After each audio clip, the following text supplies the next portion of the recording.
Welcome, everyone, to the Sports Illustrated Media Podcast. I am your host, Jimmy Traina. Thanks for listening. This episode is going to be a full train of thoughts episode since it's a holiday week. And we have Thanksgiving coming up. I'll give you the details in a sec. Before I do, though, if you missed any recent episodes, you're commuting over the Thanksgiving holiday, going to the archives, check out recent episodes. Kenny Mayne was on the pod last week. 2 weeks ago, Becky Lynch from WWE and Kevin Clark from The Ringer. 3 weeks ago, Al Michaels. So if you missed any of those, go into the archives, check them out, and subscribe and rate and review the SI Media Podcast. Like I said, for this episode, just going to do a full train of thoughts podcast. So that means I bring in my friend Sal Licata from WFAN Radio in New York, full-time overnight host, and from SNY TV to chat about what's going on around the world of sports and pop culture. Sal, happy Thanksgiving. How are you? Happy Thanksgiving. I was assuming that you were off this week and that we were going to be free of the pod, but here we are. We're never free of the pod. Never. Yeah, you'll be off. You're done after today, I'm sure, for what? Till Monday, right? No, I'm working tomorrow. Okay. Yeah. Got to promote the pod tomorrow. Yeah, that's true. Right.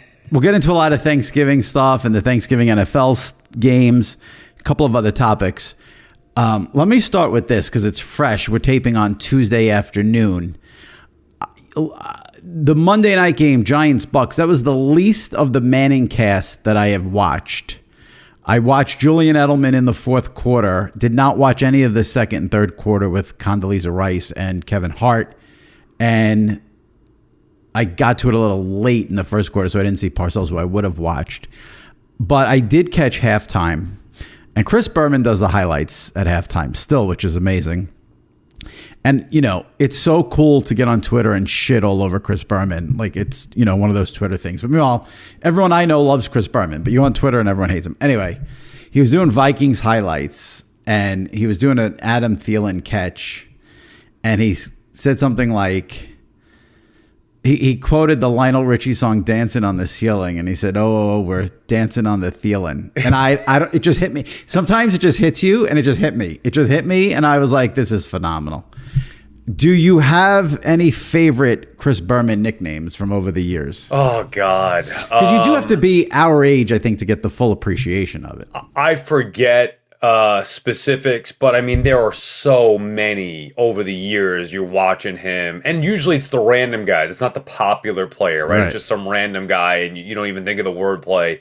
He's great. I'll tell you, I'm upset at myself for not being on this earlier with Berman, because I haven't really. I'll watch Monday Night Football, but usually the games suck, and at that point, I'm half in, half out. I'm certainly not watching the halftime show, right? But I would make it a point now to watch him during the halftime show. It's great. I can't give you one specific, but I'm with you with just the nostalgia of it. He's fantastic, and he's brilliant at all these different names. I mean, there's got to be some kind of list compiled somewhere. Oh, yeah. There's many. With the greatest ones. Yeah. In the early days of, like, the internet, and back when I was doing, like, Hot Clicks in, like, 07, 08, like, the list of Chris Berman nicknames was, like, easy layup content.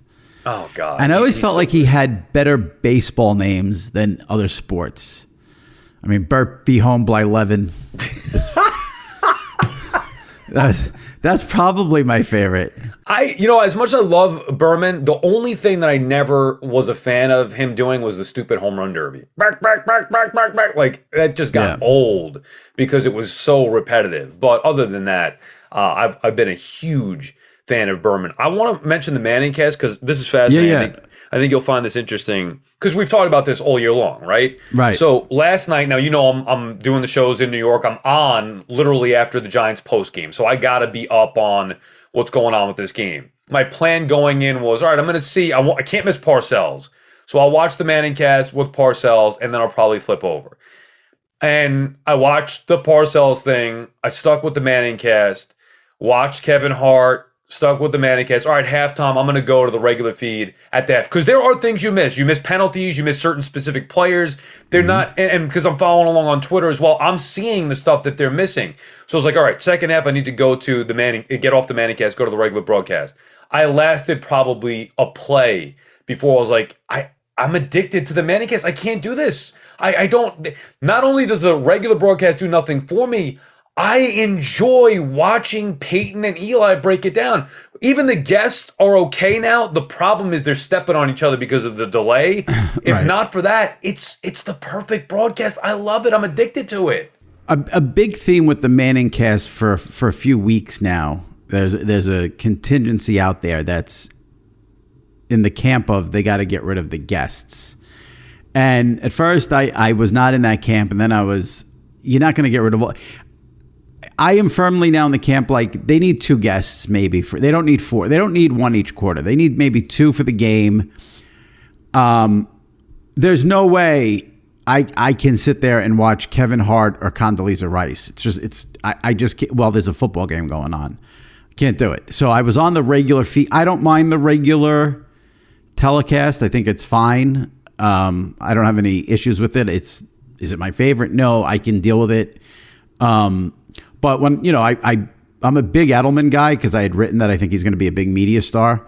And I thought he was great with them when they had locked in the camera on Brady and Gronk having a conversation. And Edelman was doing the voiceovers, and I thought that was really good. And here's the thing. That game, by that point, the game's over. So you're there for the stories and the nonsense.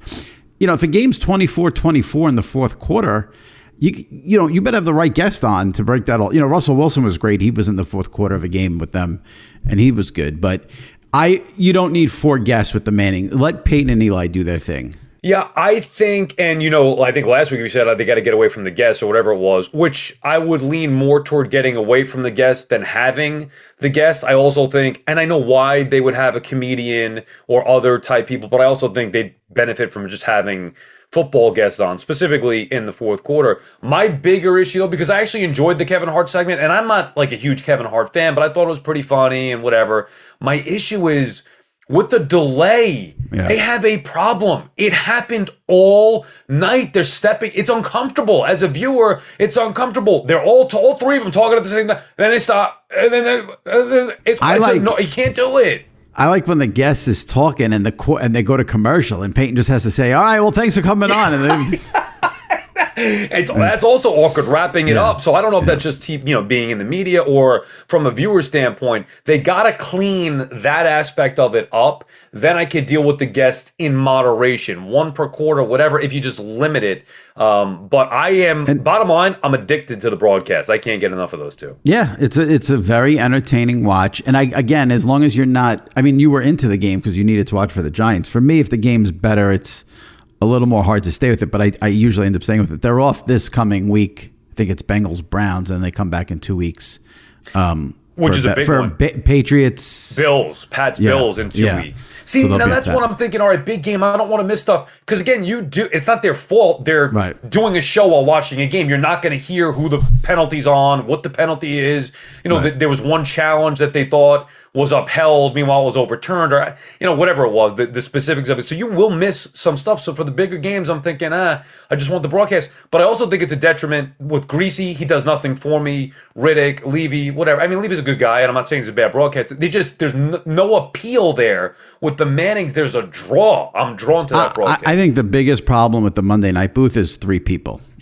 It should be 2 people. It should be 2 people. It's too much with 3 people. And that's where they got in trouble a couple of weeks ago, because when you have 3 people in the booth and you have an end of game, let's say inside 2 minutes, where timeouts and clock management is the theme, it gets all mangled because there's 3 people trying. You need 1 analyst in there explaining what's going on with the clock and all that. So I despise any booth with 3 people in it. So, and I think that hurts Monday night for sure.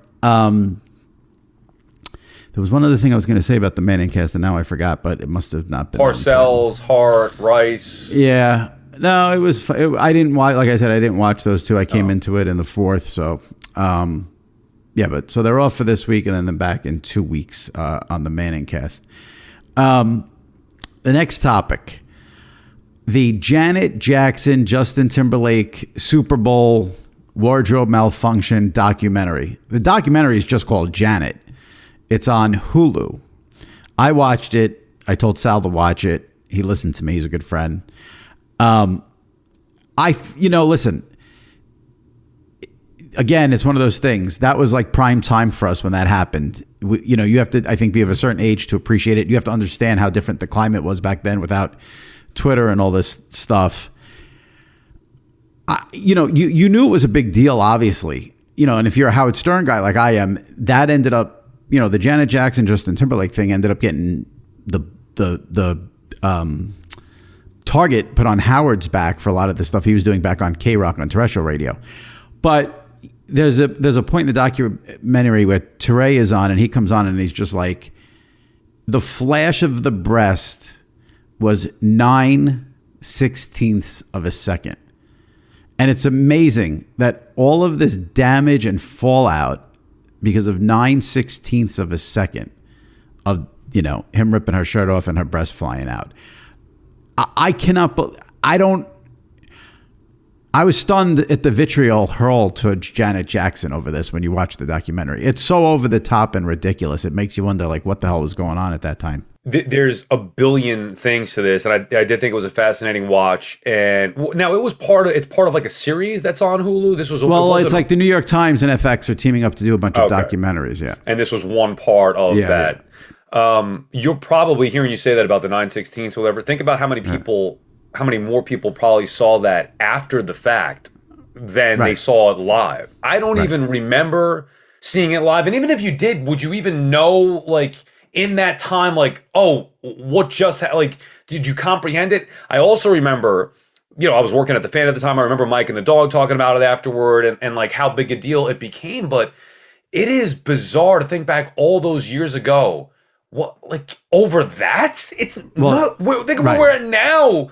That is going to be the end of the world. Oh my God, crucified Janet Jackson. I thought that was a funny point in the doc when they're like, okay, the country completely freaked out over this. And like today we have the song WAP that's played on the radio. Like this is, and I also thought I had a couple of issues with the doc. It was a little too much like on like telling us how huge Janet Jackson was. I think everyone knows that going in. I didn't need like, but that was recap of like that was a nice refresher when she was on like she was on Good Times and Different Strokes. I'm not sure we needed that recap. I didn't even realize that. I remember her. Yeah, I didn't know it was her. I remember as a kid watching the show and I was like, oh my God, I had no idea that was young Janet Jackson. The main issue I had was they were trying to tie in. They were trying to say that like she was this. What's the word? This like trailblazer for like women in pop music with sexuality and expressing their sexuality. I mean, that had been a thing before Janet Jackson, and even with some, Madonna did it way before her and way more intense. So she wasn't like this. Like they tried to like tie that in. Like this was part of her. I mean, what happened at the Super Bowl had nothing to do with her sexuality and being, women can do whatever they want. It was a stunt in some way. Who was responsible? That's the biggest issue with the doc is you still don't know exactly how and why that happened. Yeah, that's what I want the answer. I want to know, was he supposed to rip off Timberlake one layer and it was supposed to be the red lingerie underneath, or was that the plan? Nobody clarified that. Well, now one thing I didn't know that I did learn in the doc, I didn't know that the original plan was he was supposed to rip off her skirt, and she was supposed to have something underneath. Or something, yeah. And the NFL and CBS and all that, they said that was too much. Full bodysuit, right? I think that's what it was supposed to be. Some kind of suit underneath. So they did that in rehearsals, and then they ixnayed that. Then there was supposed to be no ripping off, and then he still ripped it off. Now, the doc at one point implies that like Janet and her wardrobe person sort of went on it. Mm-hmm. Then there was stuff about she was supposed to be wearing like a red bustier underneath and her breast wasn't supposed to be exposed.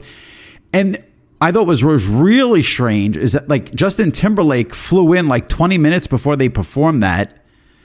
Right, he lands 20 minutes before the show starts. I mean, and then knows to rip her shirt off and her breast. Like that was all very shady and bizarre. I thought that whole thing where he just like comes in 20 minutes before he's supposed to perform from another country. The Timberlake to me did not come across well. A young Timberlake. I mean, I know he's young and stupid and whatever at the time, but they showed some things that were not very flattering to him. I'm sure he cringes at now watching back. He definitely should have got more blowback. I don't understand how Janet gets the 95% of the hit and Timberlake gets a little slap on the wrist. And how about Les Moonves? Well, that ends up being the whole issue. Yeah. So I disagree with you. I think the to me, that the one thing that Doc did do was it gave me clarity on what happened afterwards. CBS wanted Justin Timberlake and Janet Jackson to apologize on the Grammys. He agreed to it and he did it. She did not agree to it, did not show up to the Grammys. Right. And then he went to the CBS offices in LA and apologized to Les Moonves. She did not. Now, obviously, this whole thing that you got to go apologize to Les Moonves, and Les Moonves is pulling all these strings with the Grammys and who's apologizing, he's the bad guy in this. Correct. The number one bad guy. It's Les Moonves.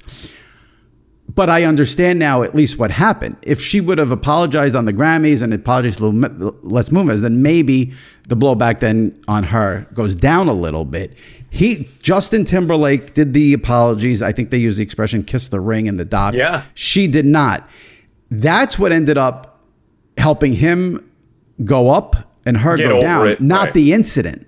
Right. Yeah, that's fair. I'll tell you this. Les I think Moonves is the bad guy. Oh, right. And everybody involved in that whole situation that ripped Janet Jackson, Moonves, all those media people, they owe her a freaking apology. 100%. And I still can't believe it's disgusting to me to think of the backlash that she got at the time for something as it's so insignificant as that. Oh, big deal. I mean, come on. What wasn't even Little Kim? Now I forget the timeline on. Remember Little Kim coming out? Yes. I mean, that was to be. She was on TV for a good 15 minutes with her breast exposed, and they were playing around with it on TV. That's okay, but Janet Jackson flipping off that thing is not. And then where we are today, it's ridiculous. The blowback. Who do we think we are, or did we think we are as a society where we're high and mighty that you're going to rip Janet Jackson for a piece of wardrobe being ripped off in what is a show? I mean, get over yourselves. NFL, CBS, everybody. It's embarrassing. Yeah, with it, one of my first or second biggest takeaway when I was done watching it was I cannot believe this woman, for all intents and purposes, lost her career over that incident. It just makes absolutely no sense on any level whatsoever. Like, to hold that against her in such a way was so absurd that you can't. It's hard to imagine it happen. Now, they're not going to play her new record. I mean, you're not going to play her new record because of that. Give me a break. Now, see, and also, the producer. There was a woman producer, Sally. Was that the name? I felt bad. I think it is Sally. Yeah, where you could tell that she was remorseful. She kind of gets screwed over. You're a nicer guy than me. You felt bad for her. For me, the second she said that she started crying after Justin Timberlake ripped off her Jackson's top, I was like, this woman's crazy. What? You're crying? Well, she knew she was going to get in trouble. That's the point. But this was not that big of a deal that you needed to be crying. What you needed to do is go to your bosses and say, listen, I don't know how this happened. I had nothing to do with this, but can we get some perspective here? It's not the end of the world here. It was nice. She's crying. What are you crying for? It's ridiculous. I mean, you start getting sponsors ticked off, and I know firsthand from but that's because nobody had the guts to stand up for Janet Jackson. That's what the issue was. Which is appalling. Right. I just don't comprehend where we were, how that is. Looking back, there are some things. Look, we go back and listen to an old Howard Stern clip.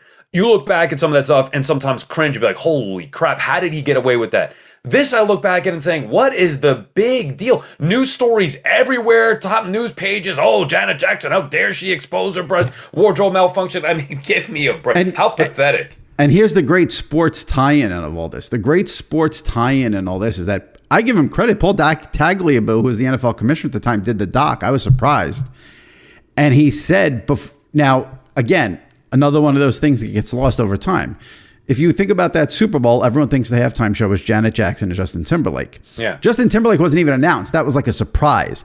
And the halftime show was Kid Rock, P. Diddy, and Nelly, in addition to Janet Jackson.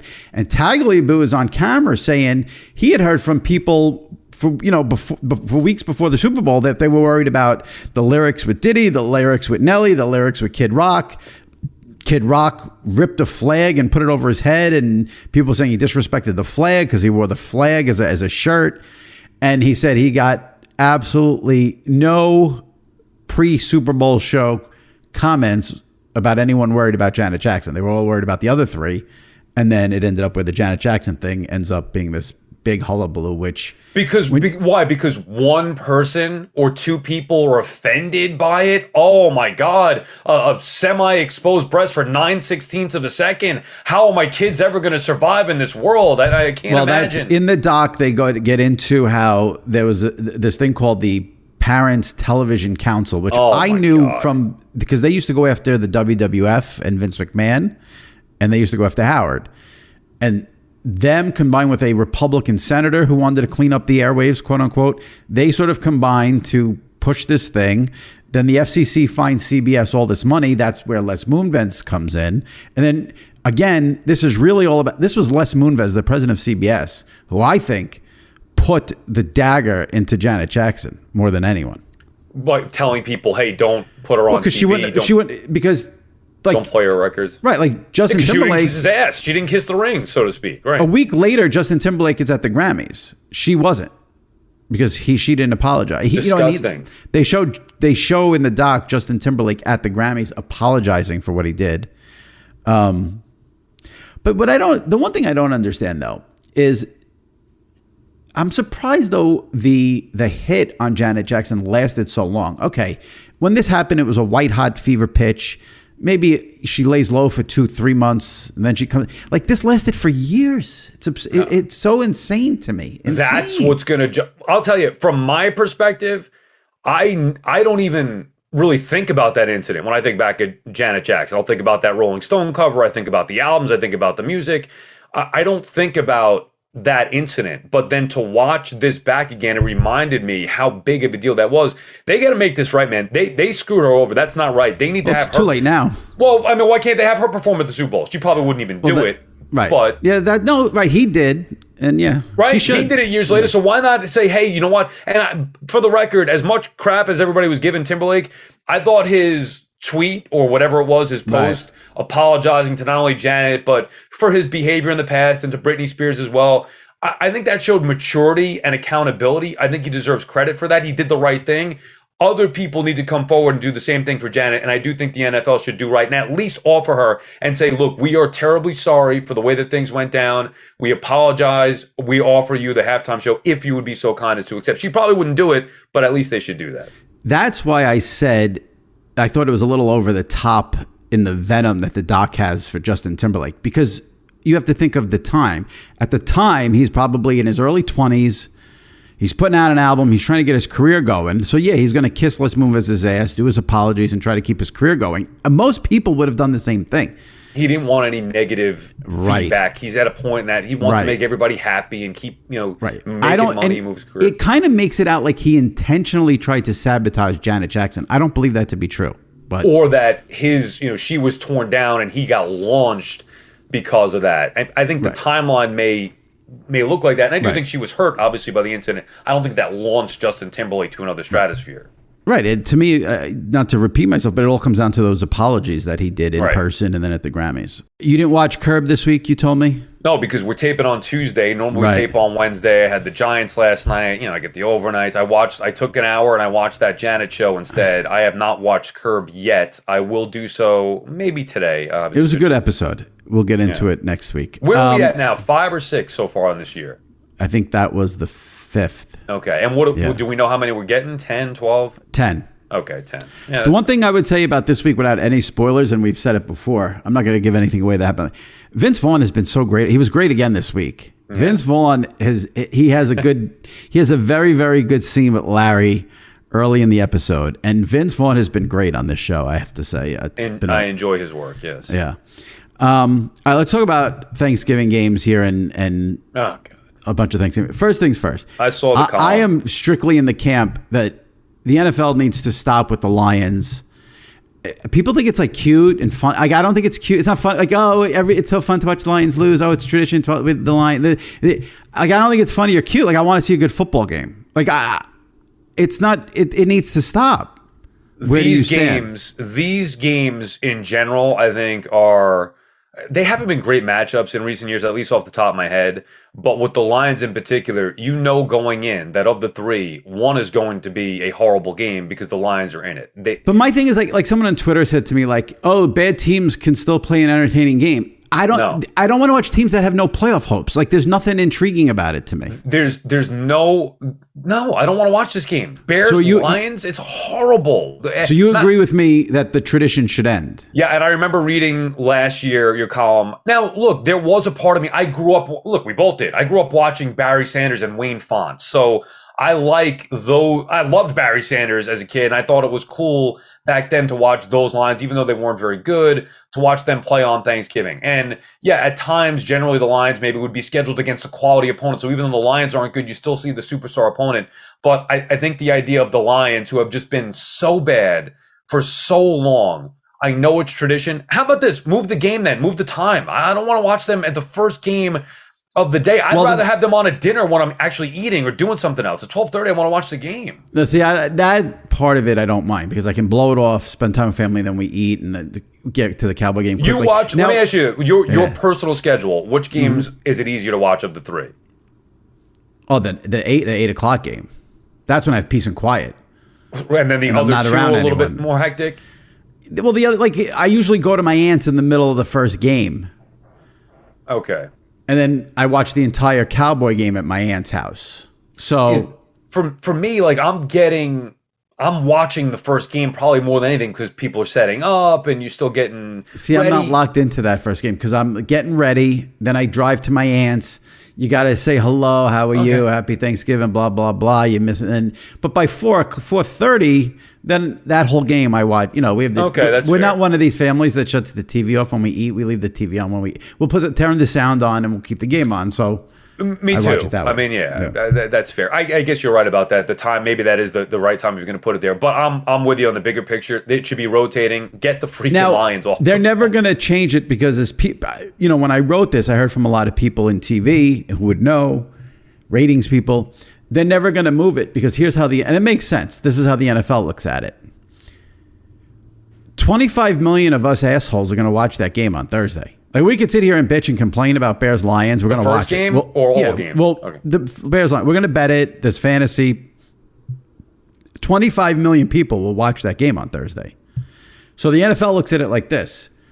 One, we're not getting 25 million viewers for any Lions game on a Sunday at 1, 4, 8 or wherever.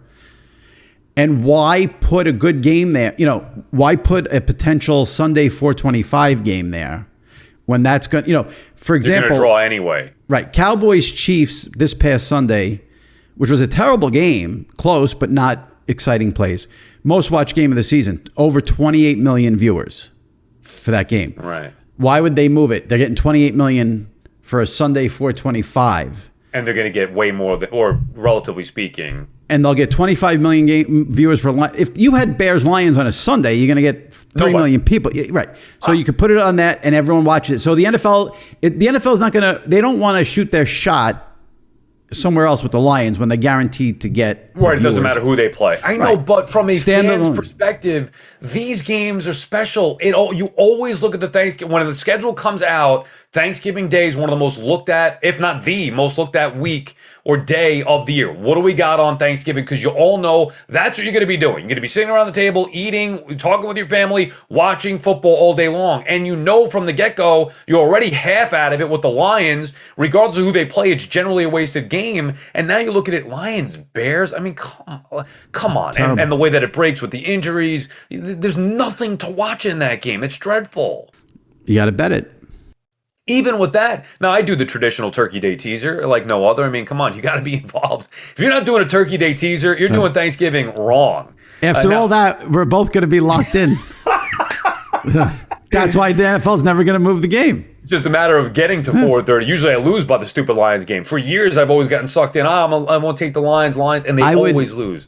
I would pay money. I would pay money to get Joe Buck and Troy Aikman to get hooked up to a lie detector and say, Joe, Troy, how do you feel about spending your Thanksgiving calling this game?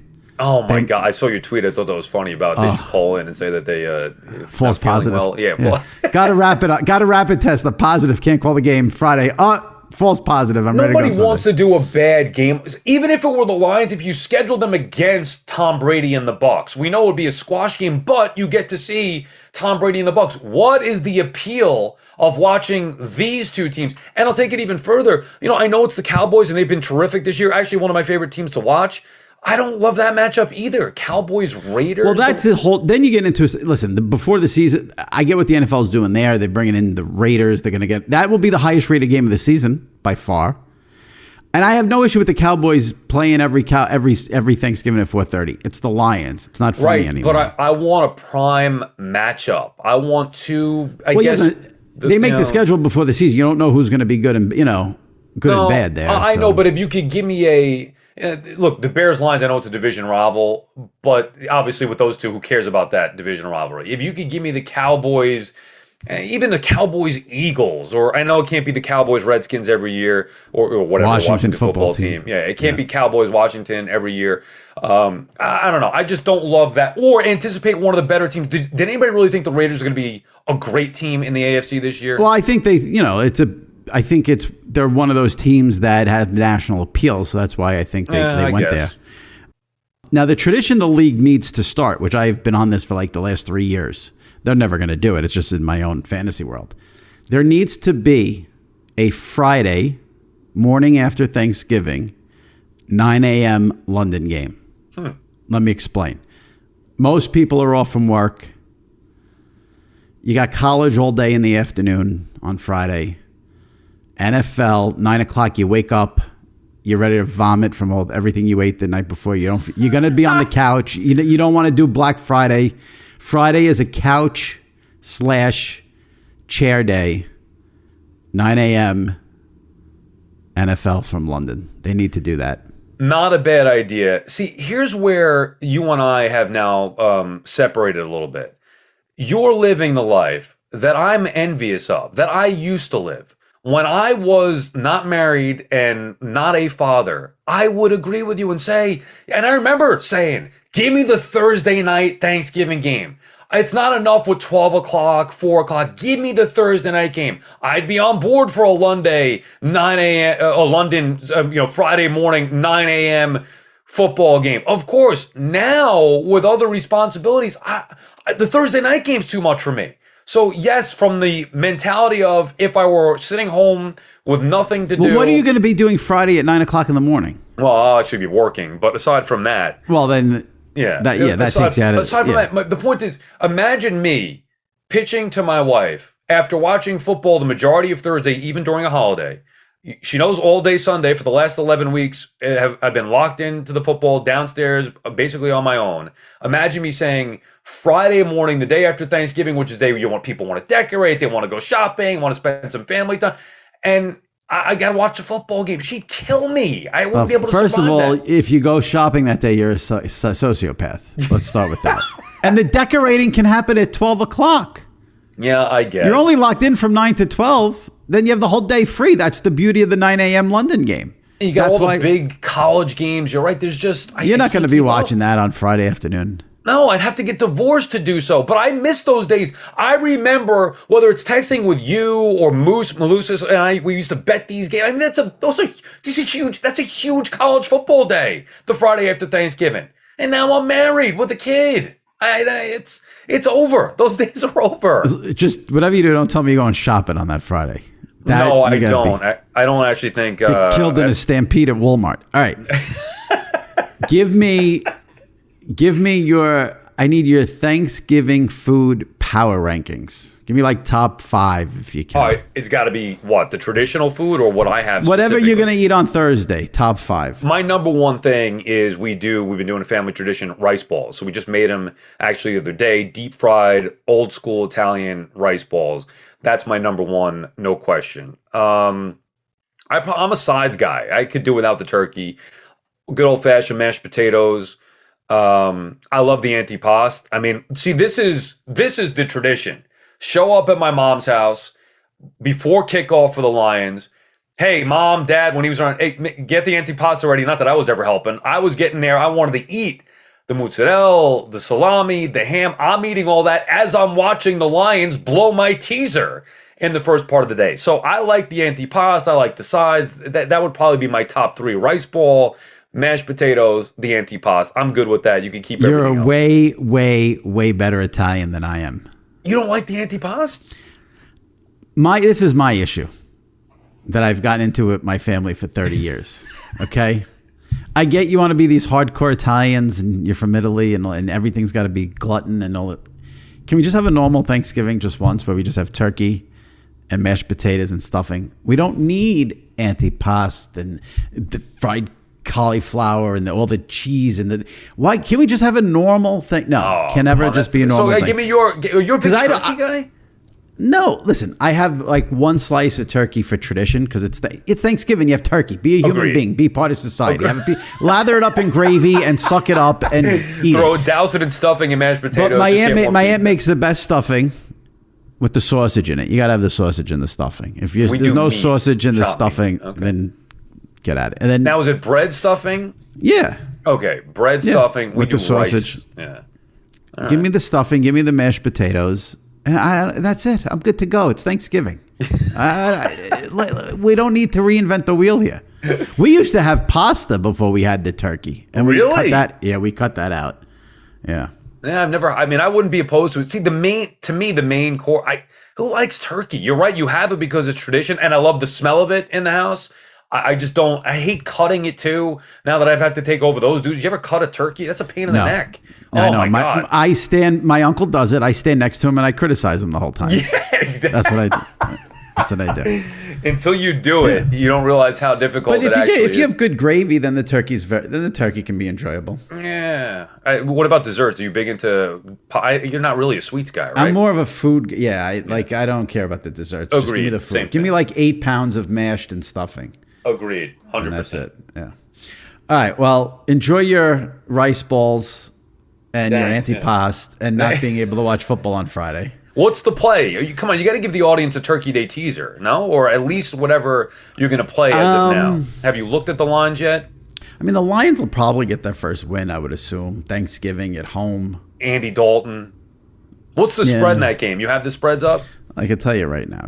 Bear with me. I'm curious I shut my phone off. We're betting it, so you might as well look at the spreads anyway. You have to bet Dallas. I will say this. I don't know what the line is, but I think I will bet New Orleans at night because I think the Bills are done. Wow.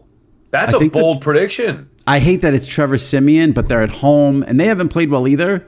But I think the Bills are kind of a mess right now. I think the Bills are kind of a mess. I think New Orleans at home on Thanksgiving, I think that could be it. All right, so the Bears are 3.5-point favorites. I'm going to bet the Lions. I will bet the Lions in that game. I hate myself for doing it, but I will bet the Lions in that game. The Cowboys are 7.5-point favorites. I will probably bet Dallas. I think the Raiders stink. It's too sloppy. That's one where I would probably tease Dallas with a Sunday game. I'm not laying 7.5, but I'm not. No, wait. Why wouldn't you just do the Turkey Day teaser? Tease the Lions up, tease Dallas. You're saying down. This like it's a real thing, Turkey. Like that's your thing. I don't want to because I don't want to bet a Bears, Lions, or Saints, Bills in a teaser. Oh, but you're going to bet them in some way, shape, or form. Well, the night game, I'll do some props probably. Oh no, no. The Saints are getting 5.5. I'll bet the Saints. Right. Here's what I'm going to bet. I'm going to bet the Lions plus 3.5. Okay. I'll bet the Saints plus 5.5. And then I'll bet a 2-team teaser with the Cowboys, and I'll find a Friday afternoon college game. All right, so you're going with the Turkey Day weekend teaser. I just like the traditional teaser. I would probably go... Well, why don't you just bet the game straight up? I can't bet that Sunday. No, because I don't... maybe I'll do that with the Lions. Yeah, maybe I'll do that with the Lions and Cowboys. I don't like the Sunday game, the Thursday night game. I don't know which way I'm going to go with that. I would not bet against the Bills, and I hate the Saints, so I could see that game going either way. I'll probably just do the 2-team Turkey Day teaser, Lions, Cowboys. Give me the home teams.